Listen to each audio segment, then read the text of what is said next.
From the Center for Agricultural Profitability at the University of Nebraska-Lincoln, this is Nebraska Farmcast. I'm Ryan Evans. A recent Supreme Court ruling overturned the 1984 so-called Chevron Doctrine decision to put a stop to the decades-long precedent that federal courts defer to federal agencies for interpreting statutory provisions that are set by Congress. The Farm Bill could be one of the first tests of this decision's impact. Brad Lubben, an extension policy specialist and associate professor with the Center for Agricultural Profitability, wrote about the ruling and its possible implications in his policy report column for Nebraska Farmer Magazine's August issue. He joins me now. Brad, thanks for being here again. Good to be with you. So this 1984 Supreme Court decision, it was the case of Chevron versus Natural Resources Defense Council. That was what was overturned this past June. So Can you explain the precedent from that original ruling and what this new one has done? So the Chevron ruling, or the Chevron Doctrine, as it had been called for many, many years, effectively gave the federal government agencies the deference of the courts in terms of interpreting statutory language and provisions. We know how the policy process is supposed to work. Congress writes legislation, the president signs or passes that legislation, and then federal agencies are responsible for implementing those rules or those programs. To the extent that that includes the need to interpret what Congress meant, then federal agencies have to make some choices and some decisions about interpreting and proposing and implementing rules. This was a court case back in the 1980s about whether the federal agency sort of overstepped its authority or overstepped its discretion in terms of what rule they wrote relative to what the statutory provisions behind it were. And the Chevron Doctrine at that time said the federal courts defer to the agencies as the home of the expertise and defer to the agencies in terms of reasonable interpretation of what statutory provisions and intent mean. The recent case says that Chevron Doctrine is not correct. The recent case effectively says that the federal agencies do not have special deference or expectations of sole authority for interpretation of those statutes. And so it opens up the question, frankly, of who does or which branch does interpret those statutes and where we go with legislative development from here. Yeah, and I want to get to more of that, definitely. But why is this Chevron case from 1984 coming up now? Yeah. Well, more specifically, there was a recent case that went before the Supreme Court arguing about a proposed federal rule and an argument that there was overreach or that the federal rule went beyond what the statutory authority provided. Well, there's a specific argument about whether the rule is above and beyond statutory authority, but embedded in that argument is the argument that the federal agency shouldn't be the one to interpret whether the rule is reasonable or not in the first place. The agency is there to create the rule. The argument was we shouldn't be relying on the Chevron Doctrine that says the agency gets to create the rule and they get to basically determine whether their rule is reasonable or not. So a 40-year precedent has been eliminated here with the ruling this year from the Supreme Court. And back to what you just mentioned a little bit ago, who, in regards to who is responsible now for interpreting these statutory provisions that are set by Congress, what do you think about that? And what are some other questions just that over this decision, this ruling brings about? Well, if we think about the whole policymaking process, there's sort of the argument of first you fight for policy in the legislative process. You lobby Congress. You work on Capitol Hill to influence policy development and legislative language. And then there's sort of the adage, what you can't legislate, you regulate, which is to say you're trying to implement or influence the rules for how legislation is implemented and the rules for how programs might work. And then there's the adage, what you can't regulate, you litigate, which is to say we typically see it, we take it to court and we test legally whether that rule complies with, meets the intent and so forth of the legislation. So we often sort of fight these issues at every branch of government and every avenue for political discourse. What Chevron used to mean, at least, was that in the absence of sort of clear and understanding of intent and implications, that the courts would defer to the federal government agencies and rely on their expertise to interpret what was reasonable.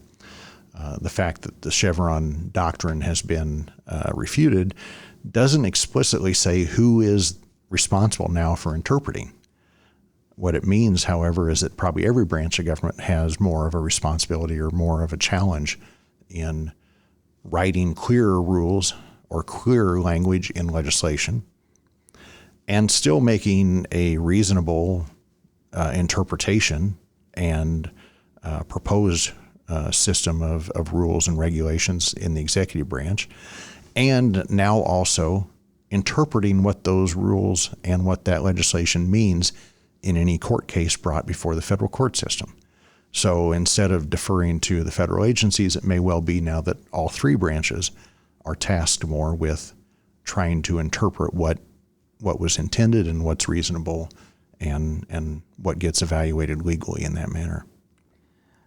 So your column, it raises the issue that the pending Farm Bill could be one of these the first major tests or major looks at how this ruling will play out in real life with ongoing legislation. Yeah. So what are some questions or what will you be watching in the process with the Farm Bill to monitor the ruling's impact? Well, I might mention that I also follow a different adage. Economists should not pretend to be lawyers. Lawyers should not pretend to be economists. I'm an economist with a focus on policy development. I can't say for sure how the Chevron Doctrine or now the absence of a Chevron Doctrine will specifically drive particularly legal questions from here on out.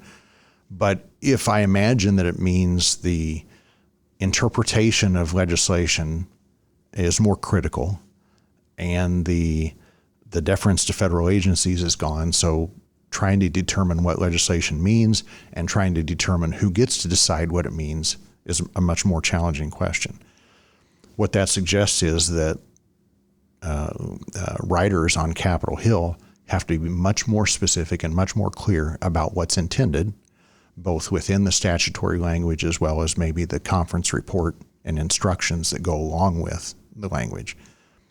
Federal agencies still have to be careful about interpreting that language and determining what intent or what's reasonable given the language that's sometimes ambiguous.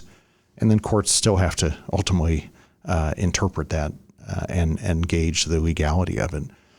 But go back to the first case up on Capitol Hill, it probably means that future legislation has to be more specific and more detailed to ensure that the language and the instructions or the intent are clearly spelled out.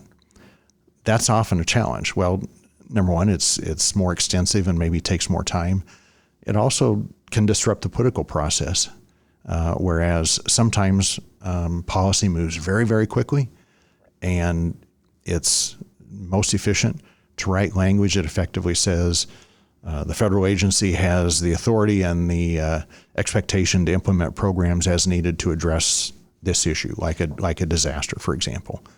Yeah, especially you wrote about the ad hoc assistance programs are a great example of that. Yeah. That money is needed pretty urgently, and the agency was probably the best to determine how that's allocated. The money might be needed very, very fairly urgently.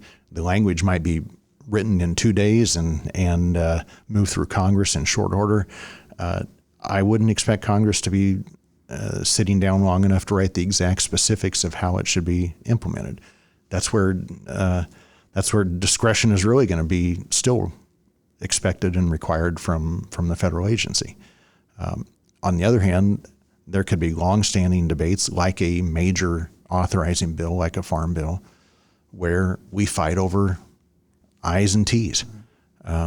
Sometimes it's easier to come to a consensus if we can agree that slightly ambiguous language means what we think it means, and then defer it to the federal agency to actually go about the task of writing the rule? Well, if we have uncertainty about what can be interpreted or not interpreted through the rulemaking process, that makes the lawmaking process that much more difficult. So for people in agriculture out there, farmers, ranchers, agribusiness professionals listening who might rely on or are curious about different aspects of the Farm Bill need to be passed, what might this mean for them? Well, it's also interesting to point out, as I understand it, there's quite a bit of interest here and some thoughts in many ag communities that the repeal or the overruling of the Chevron Doctrine implies that federal government overreach has been struck down, and that we might see less regulatory burden or pressure from the federal government. Interestingly enough, this original case was brought about, the Chevron versus Natural Resource Defense Council case was brought about, as I understand it, because Chevron argued that interpretation went too far, or excuse me, that the rule went too far, and that the federal agency should have deference to write a rule that's reasonable. So 40 years ago... Over environmental concerns. Environmental concerns. 40 years ago, the Chevron Doctrine worked to sort of allow the agency's deference to not overreach. 40 years later, we argued that Chevron Doctrine is basically allowing federal agencies to overreach.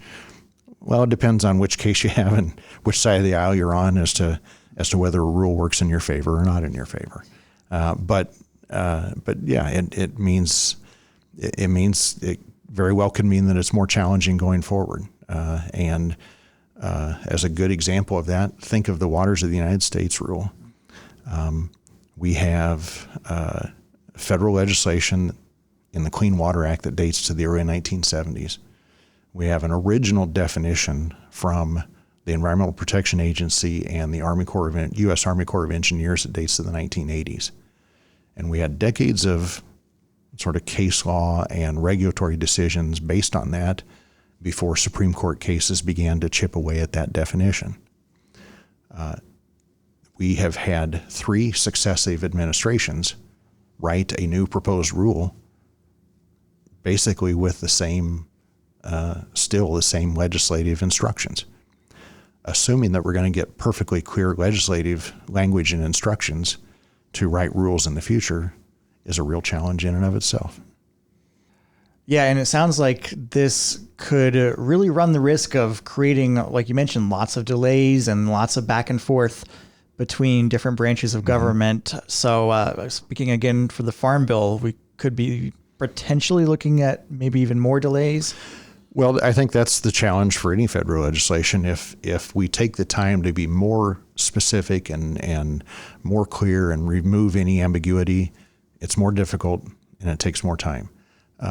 We have a Farm Bill that's already overdue and a rather lengthy process to try and get it to the finish line. This kind of challenge makes it even more difficult. So yes, it could impact the timing of the Farm Bill as well as other major legislation. All right, that's Brad Lubben, Extension Policy Specialist, Associate Professor here at the University of Nebraska-Lincoln. Again, you can read more in his latest column for Nebraska Farmer Magazine. It appears in the August print issue. It's on their website and excerpted on our Center for Ag Profitability's website as well at cap.unl.edu. You can find that in the notes for this podcast as well on any platform you're listening on. Brad, thanks a lot. Good to be with you. Nebraska Farmcast is a production of the Center for Agricultural Profitability at the University of Nebraska-Lincoln. For the latest research-based information and education resources to manage your farm or ranch operation, visit our website at cap.unl.edu. That's cap.unl.edu.